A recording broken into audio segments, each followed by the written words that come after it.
10 hábitos das pessoas de sucesso. Eu tenho aqui minha canetinha, meu iPad, que eu vou desenhar para você, vou te falar 10 hábitos de uma maneira bem prática. Antes, é importante você definir o que é sucesso, tá? Sucesso. E o sucesso muda. O sucesso muda de época da vida. Então, hoje, aos meus 43 anos, o que eu vejo como sucesso é diferente do que eu via quando era moleque. Então, quando eu nadava, sucesso era ser campeão brasileiro, campeão sul-americano, ir para os Jogos Olímpicos, ir para os Jogos Pan-Americanos. Pô, tive sucesso. Depois eu parei de nadar e fui professor universitário. Então, primeiro era passar no concurso, aumentar minha hora-aula, era ser aprovado no mestrado e aumentar minha hora-aula, ser o coordenador de pós-graduação. Depois eu virei CEO e era se minha empresa estava crescendo, se ela trazia um bom retorno, se a liderança estava muito bem estabelecida na minha atividade, se os liderados entendiam os processos. Eu lembro que em 2015 eu li um livro, aliás, hoje vai ter bastante livro, tá? Eu li um livro chamado A Única Coisa, eu li em inglês, e A Única Coisa, do Gary Kelly, Jay Papasan, sempre falo dele, é um livro, sugiro que você leia, eu vou colocando os links aí para você adquirir na Amazon.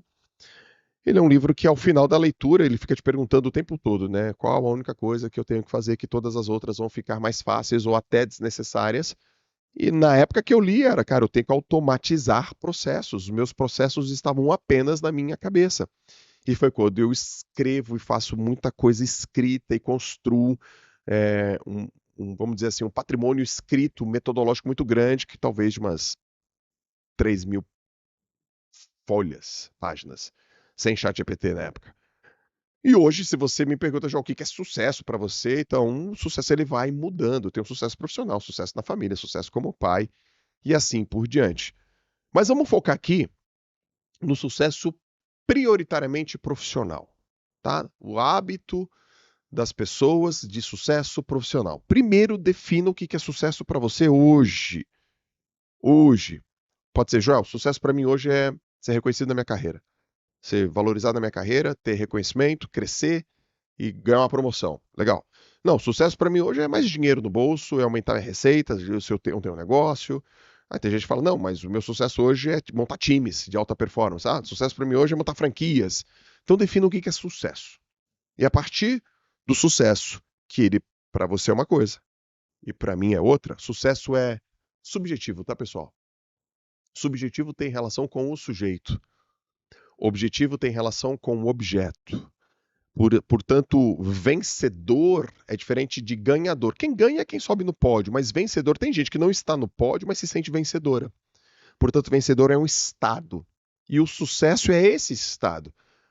Agora, independente do que é sucesso para você, observando a literatura, com a minha experiência e observando os meus pares, afinal de contas, eu conheço pessoas bem-sucedidas, tanto para fora quanto para dentro. O que é para fora? Reconhecimento social, quanto para dentro, autorrealização pessoal. Eu consigo enxergar 10 hábitos.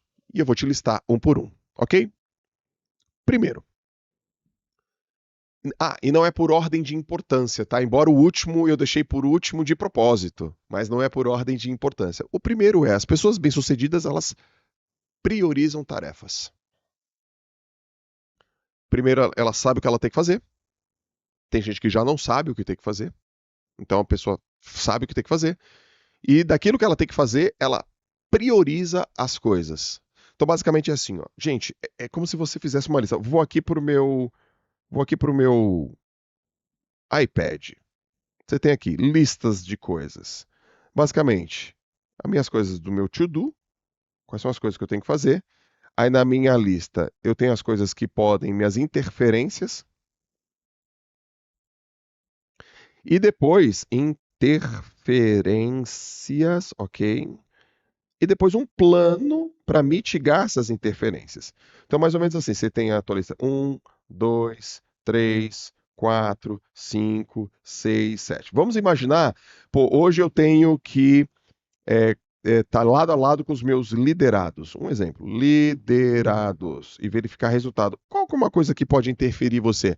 Talvez você fale assim, putz, minha agenda é uma, e minha comunicação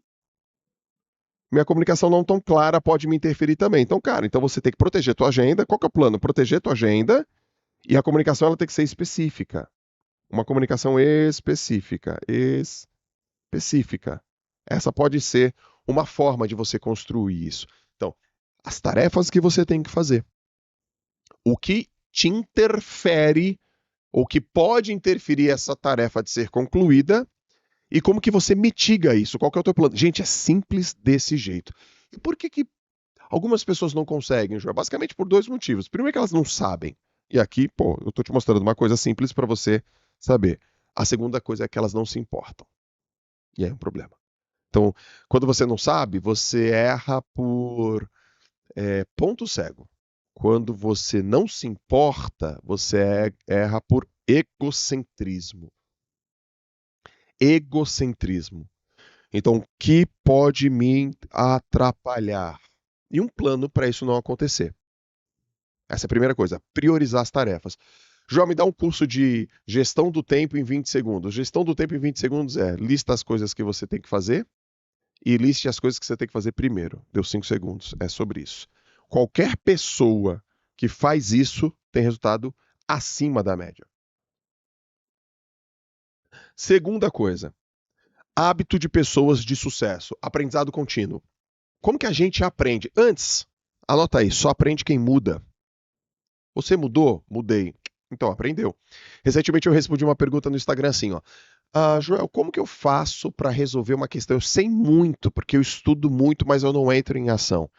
Então se liga. Primeiro que já está errado. Você não sabe muito. Saber não é ler. Saber não é estudar. Saber não é fazer curso. Saber não é ouvir o JJ Podcast. Saber é executar. Eu lembro que quando eu estava na escola, eu tinha certeza que eu era burro, galera. Muito louco, né? Por que eu tinha certeza que eu era burro? Porque eu tirava nota baixa. E eu tirava nota baixa, hoje eu sei por quê. Desatenção. Eu também não era o cara mais dedicado assim. Eu vivia no mundo da lua, eu não sabia como estudar e a culpa era minha. Não tô culpando do professor nem escola, tá? A culpa era minha. A culpa era minha. E como eu tinha certeza que eu era um cara burrinho, tapadinho, e é assim que eu me chamava, com esses adjetivos, eu fiz o que eu considero a atitude mais inteligente que tem, que eu entrei em ação. Porque eu falava, cara, já que eu não sou inteligente, já que eu não tenho QI, já que eu não tenho a nota da Janaína, do Celso, do Marquinhos, já que eu não tenho a nota do Rafa, eu tenho que me virar. Então eu entrei em ação. E eu descobri que a atitude mais inteligente que tem é agir, e não é estudar. Portanto, lifelong learning é aprendizado contínuo, mas usa uma ferramenta chamada 70, 20, 10. Tem gente que fica 70% do tempo estudando. Não é. 10% do teu tempo fica afiando machado, cara. Fica afiando machado, fica afiando machado. 20% do tempo fica tendo feedback do que você fez, mas 70% do teu tempo entre em ação e testa logo. Então, como é que você pode fazer isso? Bom, Joel, adoro ler. Tá bom, se você gosta de ler, então você vai ler um trecho de um livro e aquele trecho que, aliás, você está lendo um livro, tem um trecho que você gosta. Você anota aquele trecho e fala, eu tenho 24 horas para executar aquele trecho. Ou 24, ou 48, ou no máximo 72 horas. Por quê? Porque se for uma atividade mais simples, executa rápido. Se for uma atividade de complexidade mediana, até 48. E se for uma atividade que precisa de outras pessoas, o que eu considero uma atividade complexa? Que precisa de outras pessoas. Se não precisa de outras pessoas, é simples. Só precisa de ti, cara. Só precisa de ti. Qual que é a atitude mínima que você pode ter para executar aquela tarefa? Aí você executa, pum. Aí você, opa, verifica resultado. Tem gente que fica 70% do tempo lendo mais, estudando mais, quero mais, quero mais. Você está ouvindo esse podcast uma vez por semana. Pô, mas você tem a semana toda para executar alguma coisa que está aqui. Então, as pessoas que têm realmente hábito de sucesso, elas estão sempre aprendendo e tem uma rotina do dia dela diário para aprender. E aprender precisa de humildade, humildade intelectiva, tá, pessoal?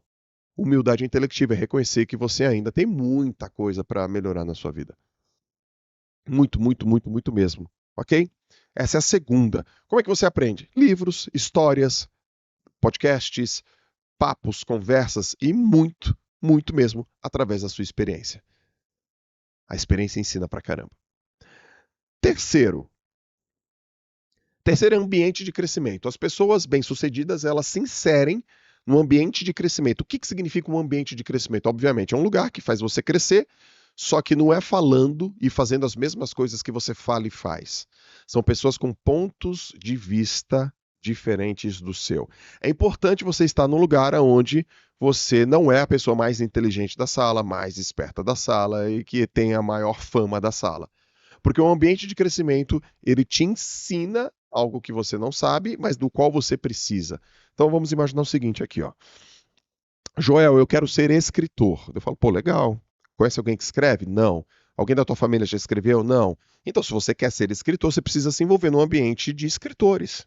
Por quê? Porque lá você vai ver o processo de escrita, o processo de pesquisa, o ritmo, como é que eles fazem. Depois que eu fui inserido no ambiente de escritores, eu percebi que um livro não precisa ser escrito do começo para o fim.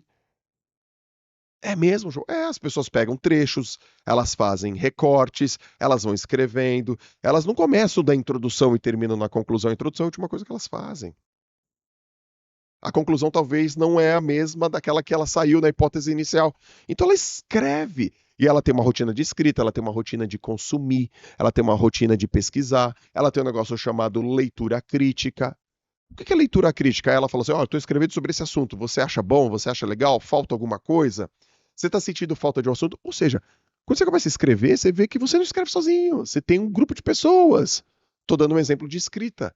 Você fala, caraca, como que você descobriu isso, já? Porque eu estava num ambiente de crescimento. Isso para quem quer se tornar investidor, porque eu não era investidor, hoje eu sou. Para quem quer investir em startup, eu não investi em startup, hoje eu invisto. Para quem quer ter um fundo de investimentos, eu não tinha fundo de investimentos, hoje eu tenho. Para quem quer ser um cara que está em conselhos de empresa, eu não estava em conselhos de empresa anos atrás, hoje eu estou. Então, como é que faz? Você vai aprendendo. E onde que você aprende? Tem a ver com dois, lifelong learning, mas tem relação também com o ambiente de crescimento. Como é que você faz isso? É assim, ó. Eu vou te ensinar como é que você faz em ambiente de crescimento, vou te escrever aqui, ó. Ambiente de crescimento. Então, a primeira coisa que você faz é o que você quer aprender. A segunda coisa é quem é a referência para você mundial nesse assunto, uma referência mundial. E a terceira coisa, a referência mais próxima. Vamos imaginar o seguinte: eu quero aprender sobre inovação. Eu quero aprender sobre inovação. Então, eu quero aprender inovação, cara. Como é que é a cabeça das pessoas que querem inovar? Que é a referência mundial que eu mais me inspiro sobre inovação. Vamos imaginar que você fala que é Steve Jobs. Putz, mas Steve Jobs morreu, você não vai ter contato com ele. Quem é a referência mais próxima que pode te ensinar sobre inovação? Aí você fala, caramba, cara, é um amigo meu. Por quê? Porque no final das contas, tudo que você quer é inovação. E o seu amigo tem uma cabeça inovadora, porque você tem uma referência de quem inova. Por exemplo, eu citei aqui inovação, porque eu vou te citar uma frase do Steve Jobs que eu gosto muito: design é função.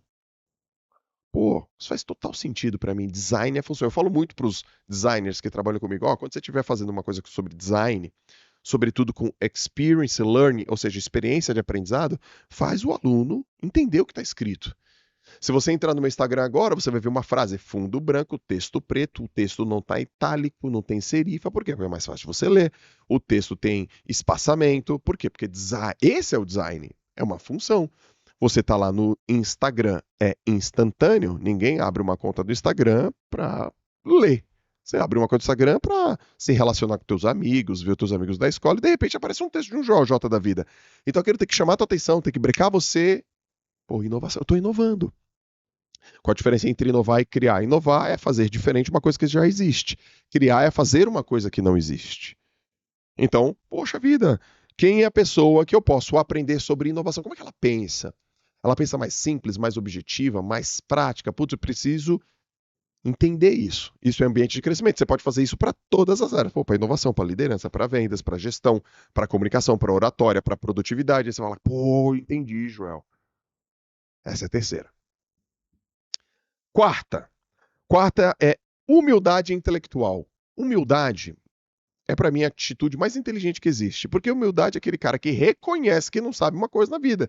Foi todo mundo aqui que está me vendo, me ouvindo, tem várias áreas na vida que não sabe. Então você fala, pô, eu não sei isso. Você fala, oh, não sei. Porque tem gente que acha que falar eu não sei é proibido. Não, é permitido falar eu não sei. Nossa, Joel, mas eu fui criado de um jeito que meu pai, ou minha mãe, meu tio, ou minha tia, sei lá, o professor falou que eu tenho que saber de tudo. Não, isso é velho. Não, cara, nada a ver. Presta atenção, meu. Atividade mais inteligente, a atitude mais inteligente que você pode ter na sua vida é dizer: eu não sei, quando você não sabe.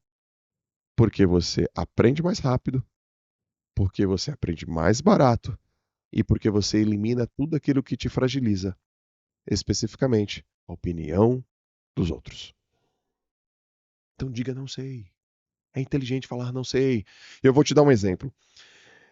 A gente está gravando, eu estou gravando esse podcast em 2024, o ano olímpico, né? Olimpíadas Paris, 2024.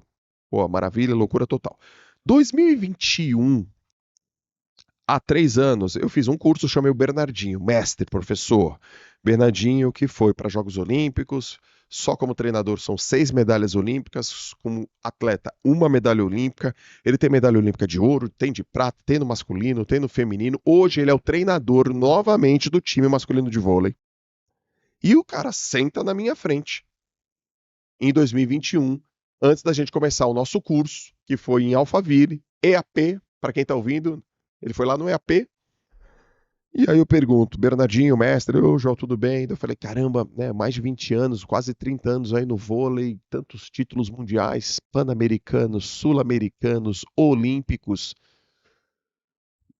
tá mais fácil? Aí ele falou assim para mim, as dúvidas só aumentam. E cara, aquilo foi tão impactante para mim.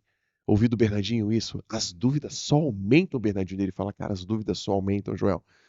As coisas mudam, não é mais como era antigamente, e vir aqui no evento como o seu é uma oportunidade de refrescar a minha mente. Pô, ele ia palestrar, cara. Ele ia palestrar. E ele falou: vir aqui num evento como o seu é uma oportunidade de saber o que vocês estão fazendo, jovens. Eu olhei pro cara e falei: pô, se as dúvidas do Bernardinho são, imagine as minhas. Então, humildade intelectiva é reconhecer que quanto mais a gente aprende, o buraco é mais fundo.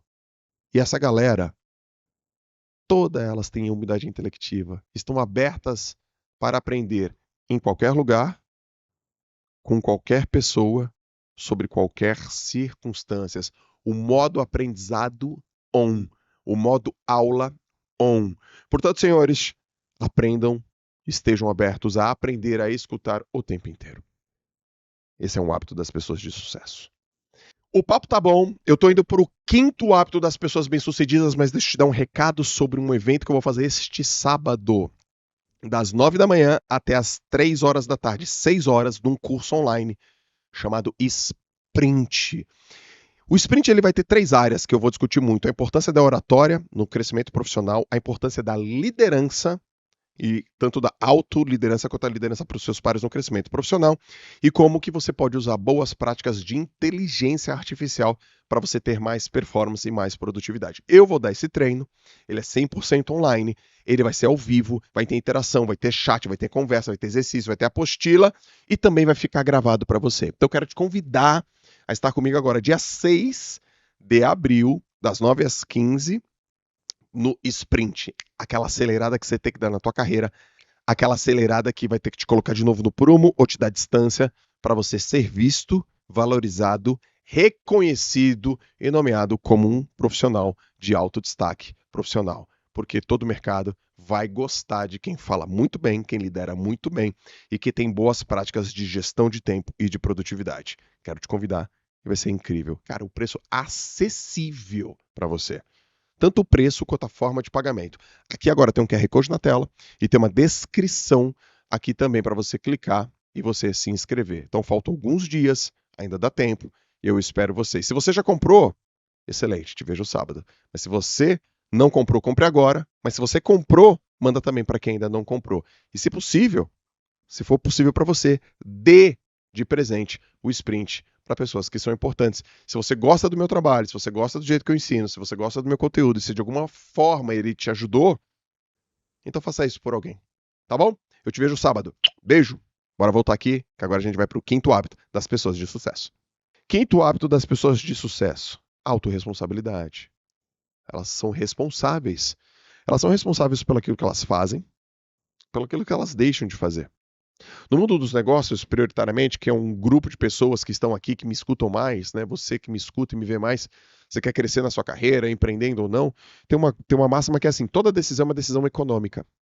Então, quando você faz algo, ela reflete na parte econômica. Quando você deixa de fazer algo, ela também reflete na parte econômica.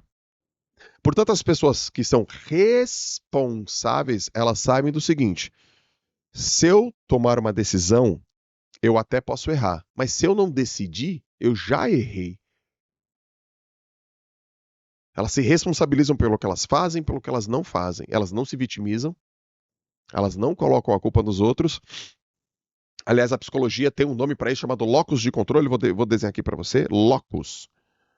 Locus, assim, ó, locus de controle. Então aqui, ó, tuas decisões estão aqui dentro, a tua improdutividade está aqui dentro, a tua baixa capacidade de comunicação está aqui dentro, a tua baixa capacidade de liderança está tudo aqui dentro. Locus de controle chama interno. São pessoas que realmente se responsabilizam. Mas tem uma outra galera que tem o que a psicologia chama de locus de controle externo. O que é locus de controle externo? É quando ela pega isso aqui, o problema é dos outros, o problema da minha comunicação é a galera, o problema não sei o que é a economia, o problema da minha falta de tempo é muita tarefa, e ela coloca a culpa nos outros. E a liderança, e os estudos de liderança mostraram que os maiores líderes são aqueles que têm locus de controle interno. O Jim Collins, em Empresas Feitas para Vencer, ele fala isso de liderança nível 5. Se você ainda não leu Empresas Feitas para Vencer, é um livro base, é um livro clássico. E ele fala lá do líder nível 4 e líder nível 5. Os dois têm muito resultado. Mas o líder nível 4, quando ele tem um sucesso, é efeito espelho. E quando ele tem um fracasso, é efeito janela. Enquanto o líder nível 5, que é o melhor líder, é o que dura. Ele está falando aí, sabe, de Peter Drucker, Jack Welch. Ele está falando de Steve Jobs aí. Ele fala assim, quando o time e quando a empresa acerta, efeito janela. E quando a empresa erra, efeito espelho. Ou seja, cara, a empresa errou, eu que não fui um bom líder, eu me olho no espelho e me reconheço. Enquanto o líder nível 4, a empresa deu certo por causa de mim. O líder nível 5 da empresa deu certo por causa do time, por causa da galera. Então a liderança é locus de controle interno e externo. Autoresponsabilidade. Se você disse que vai fazer uma coisa, você vai lá e faz. Por isso que eu não gosto muito daquela galera que coloca lá o tá pago na academia. O de hoje tá pago. Eu falo, pô, mas você não disse que ia fazer? Sim. Então você vai lá e faz, pô. Não disse que ia acordar? Você vai lá e acorda. Porque é isso que adulto faz, não é? Adulto diz que vai fazer uma coisa e faz. Ou você quer que eu te reconheça toda hora sobre uma coisa que você disse que você ia fazer e aí você fez? Esse não é um papo pra todo mundo. Sei disso, vou até tomar uma aguinha. Autoresponsabilidade, cara. Autoresponsabilidade vem com maturidade, ok? Crianças reclamam, adultos resolvem. 6. Sexta coisa.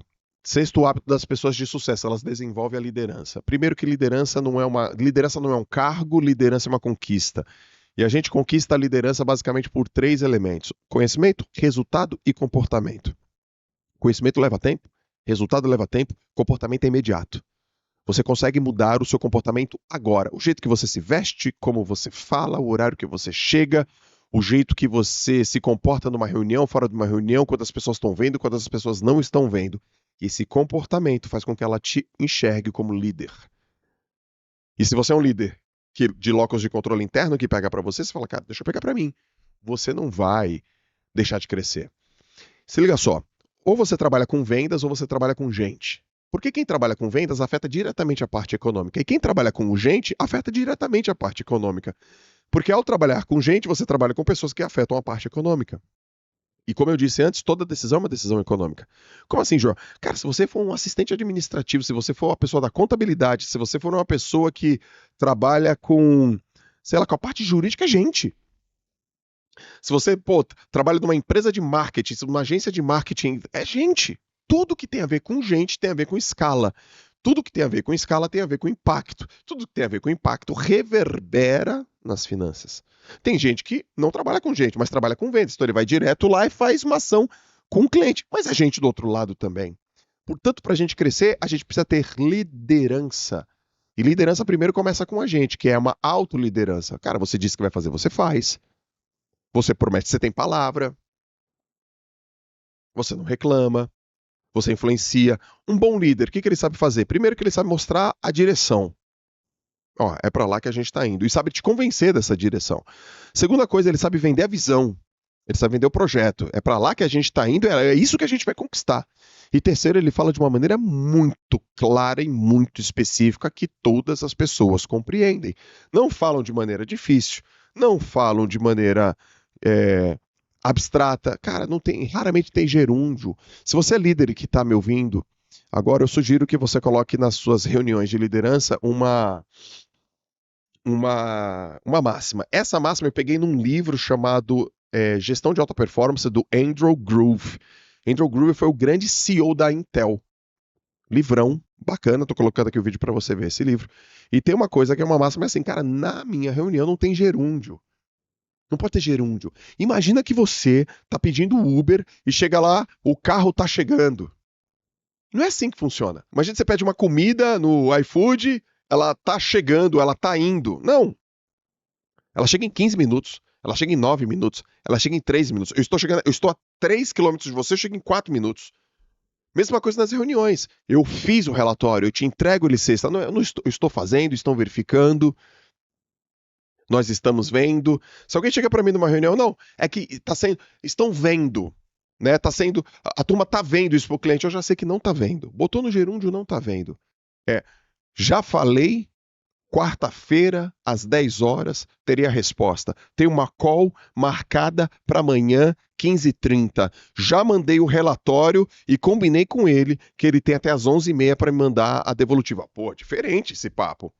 É uma ação massiva, é uma ação diretiva, propositiva. Então, liderança. A comunicação tem que ser clara e específica. Grande parte dos problemas nas empresas... Maior parte dos problemas das empresas, à medida que elas vão crescendo, é com gente, e com gente é comunicação. E o maior problema da comunicação, 85% do problema da comunicação é a falta de especificidade. Entende uma coisa, se você não explicar, a galera não vai entender. Explicando já vai ser difícil para entender, por isso que a explicação ela tem que ser contínua. E eu vejo muitas pessoas errando, porque elas erram nessa curva aqui, que eu também já errei na liderança. Vou desenhar ela para você aqui, ó. Essa curva é a seguinte, ó. É mais ou menos assim, ó. 15% do tempo tem que ser para instrução. 30% do tempo tem que ser para treinamento. 30% do tempo, de novo, tem que ser para mentoria. E 15% do tempo tem que ser para delegar. Tem gente que instrui, mas acha que está treinando. Treinar é sobre repetir de maneira acertada várias vezes. Tem gente que acha que treinou o suficiente e não foi o suficiente, porque é na instrução, e aí delega. E ao delegar, delarga. Delarga. Não, primeiro é instrução. Então, na instrução, não tem uma liderança democrática, é uma liderança autocrática. Eu quero que você faça isso, nesse dia, dessa forma. No treinamento, já não é tão autocrática. Até pode ter uma liderança democrática. Eu quero que você faça isso, mas você acredita que tem um outro jeito melhor de você fazer? Pronto, deixei democrático. Na mentoria, a liderança já não é tão democrática assim. Ela começa a ser mais liberal. Ó, eu gostaria que você fizesse desse jeito. A gente no treinamento fez de um outro jeito, mas pensando bem, creio que você consegue ir sozinho. Mas eu vou estar aqui te olhando caso você erre. E quando você delega, você fala, cara, lidera essa expansão, lidera esse novo departamento, você tem capacidade, que você já tem instrução, você já está treinado, você já tem cultura, e se você precisar, eu estou contigo. O que os líderes fazem? Eles instruem achando que estão treinando, treinam e acham que é errando que se aprende, e falam, cara, eu já te falei 2 vezes, não importa quantas vezes você falou. Mas eu já te falei 2 vezes. É porque você tá achando que o número de vezes que você falou é treino. Você tem que garantir que a pessoa aprendeu. Eu já te falei. Você entendeu? A pessoa vai falar, entendi. Aí você tem que verificar se ela entendeu. Então explica pra mim o que eu te falei. Explica quais foram as 3 coisas. Pede pra ela te explicar, porque a explicação é um dos principais elementos do aprendizado. Mas ela fala, caramba, é verdade, né? E tem gente que chega no começo da semana e pede pra pessoa fazer uma coisa, delegou, e aí no final de uma semana ela fala, e aí você não fez? Não, você delargou, porque você tem que verificar, você tem que controlar, você tem que medir, você tem que fazer a tua daily, você tem que fazer a tua reunião sprint.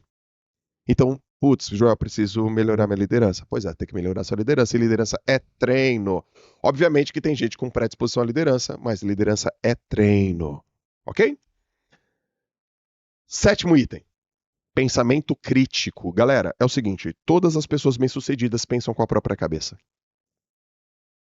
Todas as pessoas bem-sucedidas, elas trocam a palavra possibilidade por probabilidade.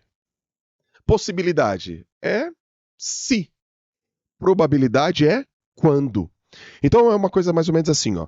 É possível as pessoas ficarem ricas? Possível é, mas quão provável é? Bom, pouco provável. A literatura diz que é pouco provável. São pouquíssimas pessoas que enriquecem. São pouquíssimas pessoas. Só para você ter uma ideia, no Brasil, apenas 1% das pessoas tem renda acima de R$ 28.000. 1%. E os outros 99%? Abaixo. Então, o que eu quero dizer para você? Eu quero dizer para você que tem uma coisa que está superestimada. O esforço está superestimado, o trabalho duro. Vai, cara, trabalhar duro que você vai conseguir. Tem gente que vai trabalhar a vida inteira duro e não vai conseguir, nego velho. Quando você tem pensamento crítico, você fala, cara, não adianta eu plantar e eu semear no asfalto. No asfalto não germina nada. Eu tenho que achar um solo. Esse solo tem que ser fértil. Então o que está subestimado? O que está subestimado é a coerência. Meu, tem que ter uma atitude coerente. Cara, não dá para continuar desse jeito, eu não vou chegar a lugar nenhum. Não dá para eu comer desse jeito. O futuro que me espera é ruim.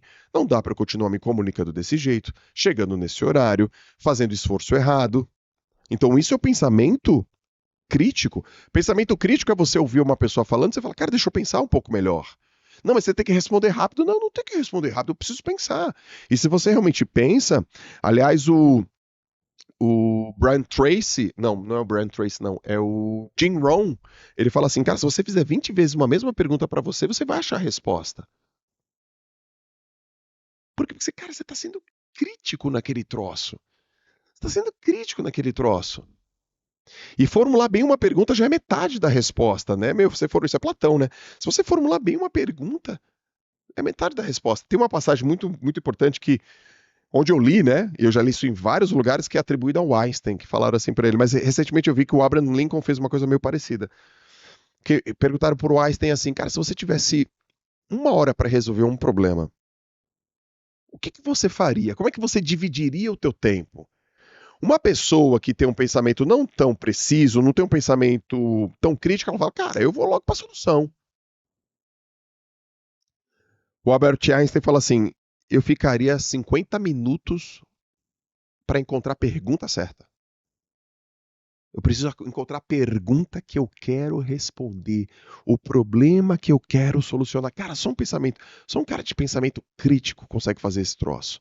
É igual na análise estatística, né? Tem um outro livro também chamado Factual Fullness, de um cara chamado Hans Rosling.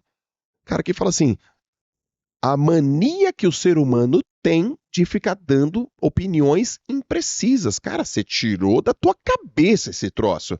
De fonte, você fala, editora, vozes da minha cabeça. Vozes da sua cabeça. E ele fala assim, cara, tudo que você não quer é usar uma premissa estatística certa, uma técnica de estatística certa para um dado errado. O dado está errado. Então eu fiz uma análise correta de um dado errado. Você respondeu uma pergunta que não foi feita. O marketing, o Seth Godin, ele fala assim, não crie um cliente para o seu produto, crie um produto para o seu cliente. Theodore Levitt, em 1960, ele escreveu um artigo que dura até hoje, A Miopia do Marketing. 1960, nego velho. 1960 o cara falou, cara, a galera do marketing fica construindo e focado em produto, enquanto deveria ser focado em cliente. E as necessidades dos clientes mudam. Eu lembro até que esse artigo, que eu já li umas 4 vezes, ele fala por que as ferrovias acabaram. E elas não acabaram por conta delas mesmas terem inovado. Elas acabaram porque elas acabaram para os ônibus, elas acabaram para os carros, elas acabaram por uma nova indústria. Uma nova indústria que se abriu. Por quê? Porque elas ficaram sempre pensando em melhorar o produto, enquanto a gente tem que melhorar o que o cliente precisa. Só pensamento crítico é esse, faz isso, cara. Qual é o problema que eu estou tentando resolver? Qualquer pessoa que resolve um problema social utilizando o teu trabalho vai ganhar dinheiro. Qual é o problema que você está tentando resolver? João, mas essa é uma pergunta complexa, mas fica nela, não tem problema. O Einstein falou, deixa eu ficar nessa pergunta, que pergunta que eu quero responder? Ok, então pensamento crítico. João, como é que faz para ter um mindset de pensamento crítico? Tem um cara chamado Naval Ravikant, tem um livro dele chamado O Almanaque de Naval Ravikant. E ele disse uma coisa muito bacana, eu já li o livro dele umas 3 vezes, tá? E ele fala assim, perguntaram para ele, como é que faz para ter modelo mental, né? Modelo mental, ele fala, cara, modelo mental é muita leitura. Novos pontos de vistas. E aí eu concordo. Leitura, ler. Pensamento crítico, ler. Opinião de outras pessoas. Ok? A galera que tem sucesso pensa de maneira crítica e pensa com a sua própria cabeça. Não é massa de manobra dos outros.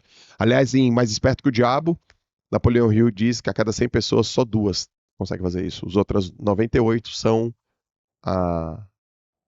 as alienadas. Outwitting. O Marcial traduziu para alienados. É o outwitting. Ok? 8. Processo de tomada de decisão claro. Pessoas bem-sucedidas têm um processo de tomada de decisão claro, porque elas sabem que a vida delas é definida pelas decisões que elas tomam e não pelas condições que elas têm. Então, basicamente, a pessoa tem um processo de decisão claro que está baseado mais ou menos em esforço e resultado. Eu vou desenhar para você. É mais ou menos isso aqui, ó. É um frame mais ou menos assim, ó. Então aqui você tem um R de resultado, aqui você tem um E de esforço, aqui tem muito resultado, aqui tem pouco resultado, aqui tem pouco esforço e aqui tem muito esforço. Então, basicamente, onde está o lugar onde você tem que apostar mesmo é um lugar onde você coloca muito esforço e tem muito resultado. Você está aqui, ó. Qualquer atividade que você coloca esforço e tem muito resultado. Porque aí você não vai ficar falando, meu Deus, mas isso dá muito trabalho. Não importa se o resultado é desproporcional ao esforço, você coloca esforço, porque esforço é tempo. Mas o resultado não é baseado em tempo. O esforço é uma progressão aritmética e o resultado é uma progressão geométrica. Então os caras falam, cara, isso aqui eu estou colocando esforço, mas vai dar muito resultado. E o prêmio é grande. As pessoas de alto impacto, elas não colocam o lugar onde o esforço é baixo, o resultado é baixo. Elas saem daqui. E muito menos onde o esforço é alto e o resultado é baixo. Elas saem daqui. Elas estão mais ou menos assim. Elas estão tentando encontrar qual é o lugar onde o esforço é relativamente mais baixo e o resultado é muito alto. Elas estão nessas duas aqui. Eu vou até mudar de cor para você. Elas estão aqui, ó. É simples desse jeito. Por exemplo, se você está no meio dos negócios, cara, eu vou entrar nessa indústria. Essa indústria é o quê? Pô, se o tamanho de mercado endereçável é grande, eu vou entrar. Eu lembro que eu tenho um amigo muito querido que vocês admiram, que já veio aqui no podcast, inclusive 2 vezes, que é o Diego Ribas. E o Diego, ele saiu, né, da atividade dele como jogador de futebol e ele teve um resultado maravilhoso, né? Indiscutível, né? Altíssima performance, muitos títulos nos clubes que ele passou e numa conversa outra, e, cara, liderança é um assunto importante, liderança é um assunto que você manja, você já passou por muitos clubes, muitos títulos, muitos aprendizados, vitórias e derrotas. O cara já teve mais de 40 treinadores, então tudo quanto é tipo de liderança já passou, né, na vida desse cara. E eu falei, cara, eu acho que você é um cara, acho não, né, porque quem acha tem dúvida, acredito que você deveria entrar na área da liderança. Eis que ele me faz uma pergunta. Também, mas quero te fazer uma pergunta. Tem espaço? Foi essa pergunta que ele me fez aqui. Eu só não quero colocar muito esforço num lugar que não vai ter resultado. Tem espaço para mim. Isso é uma pergunta de quem tem sucesso, galera. Tem espaço para mim? Porque por que eu vou colocar esforço num lugar que não tem espaço? Eu prefiro fazer de outro jeito, fazer de uma outra forma. Entenderam? Então é um modelo, ele falou, eu vou pagar o preço, eu vou fazer o esforço, eu vou trabalhar, mas eu preciso saber se a recompensa é grande. Tem espaço, Joel? E a resposta foi, tem espaço. Tem uns even if da vida, desde que você tá nesse segmento, tá nessa o quê, vai por aqui, vai conquistando por aqui, começa com nicho, ele falou, entendi, vi e tocou. E hoje é um dos maiores palestrantes de liderança que esse Brasil já tem e já tá indo para fora do Brasil. Beijo para você, Diegão. Animal, assiste também o podcast que a gente falou sobre liderança, coloca aí, Dino, também, pra galera. 9, nono hábito, mentalidade de crescimento. Mentalidade de crescimento é um termo, né? Mindset de crescimento é um termo cunhado, muito profundamente pesquisado pela Carol Dweck no livro Mindset. E basicamente as pessoas, do ponto de vista de mindset, elas têm dois: o mindset fixo, né? Síndrome Gabriela, eu sou assim, eu cresci assim, sempre fui assim. Sempre, Gabriela. E um mindset de crescimento é: estou aberto a novas possibilidades, estou aberto a aprender, estou aberto às novas formas de enxergar o mundo. As pessoas de sucesso estão abertas. Eu já vivi de um jeito, mas eu estou aberto a conhecer, observando. Como que é mais ou menos o mindset de crescimento? Basicamente tem 4. Isso não está no livro, é uma coisa que eu observei, tá? É a pessoa que é perguntadora, a pessoa que é observadora, a pessoa que é melhoradora e a pessoa que é modeladora. Então, o que é modeladora? Vou te modelar, vou fazer do jeito que você está fazendo. Pum, modelei, cresci. 2, fica questionando até encontrar uma área que ela pode entrar de maneira distinta. 3, a observadora, ela observa, escreve, vai lá e faz. E a outra que é a melhoradora. A melhoradora, ela pega de um jeito que o cara está fazendo, coloca dentro da realidade dela e ela melhora. É assim, ó. E você pode fazer. Aliás, me diga aí, muito provavelmente você tem esse mindset. Você tá mais para quê? Para perguntador, melhorador, observador ou modelador? Joga qual que é melhor? Não tem melhor. Tem aquela que é mais adequada, que se encaixa com você, te levando pro teu sucesso, pro teu resultado. Não tem nenhuma convenção que diz que você não pode fazer isso. E 10º item, saúde. Deixei por último, mais importante, se você veio até aqui, é óbvio que eu tenho que falar sobre saúde. A galera bem-sucedida tem saúde, galera. E eu não estou falando da saúde física, não. Eu estou falando dos 4 corpos. Eu estou falando do corpo físico, eu estou falando do corpo emocional, eu estou falando do corpo cognitivo / intelectual, e eu estou falando do corpo espiritual. As pessoas cuidam da sua saúde física, o que comem, o que bebem, quanto tempo dormem e o que fazem com o corpo físico. As pessoas também cuidam dos seus pensamentos, quem elas ouvem e o que elas pensam. As pessoas cuidam do que elas aprendem, o que eu estou estudando, o que eu estou consumindo de conteúdo, como é que eu treino o algoritmo da minha vida, como é que eu treino o algoritmo das minhas redes sociais para me dar informação. Afinal de contas, agora, o conhecimento ele é mais ativo do que antes. Antigamente você estava na televisão, a televisão te informava aquilo que ela, na cabeça dela você tinha que saber. Hoje não, você vai atrás da informação. E a última, a espiritualidade, cara. Eu não estou falando de religião, estou falando de paz, de sossego, de paz de espírito, você conectado com aquela coisa mais importante da sua vida. Aquilo que é maior, que transcende você. Todas elas cuidam muito disso. Todos os multimilionários que eu conheço, todos os bilionários que eu conheço, eles reconhecem que tem uma força muito maior que governa tudo. E eu também reconheço essa força. Portanto, senhores, esses são os 10 hábitos das pessoas de sucesso. Foi um prazer falar com vocês, gostei muito. Tinha colocado aqui uma meta de falar 40 minutos, falei 44, vai bater 45. Incrível! Esse é o tipo de podcast que vai fazer você aplicar muitas coisas e eu quero saber quais foram as decisões que você tomou na tua vida pessoal e na tua vida profissional. E eu quero que você comente, eu quero que você compartilhe e mande para mais pessoas. Obrigado por todo mundo que está aqui. Eu adoro fazer desse jeito. Eu gosto de pensar enquanto eu falo, aprender enquanto eu explico. Eu adoro fazer isso. Essa é a função de professores. Como eu sou um deles, mas fui criado por vários professores, eu aprendi direitinho. Ok? Episódio número 60, aliás, 160. Se inscreve no canal, ativa as notificações. Semana que vem tem mais. Beijo no coração de vocês. Esse é o JJ Podcast.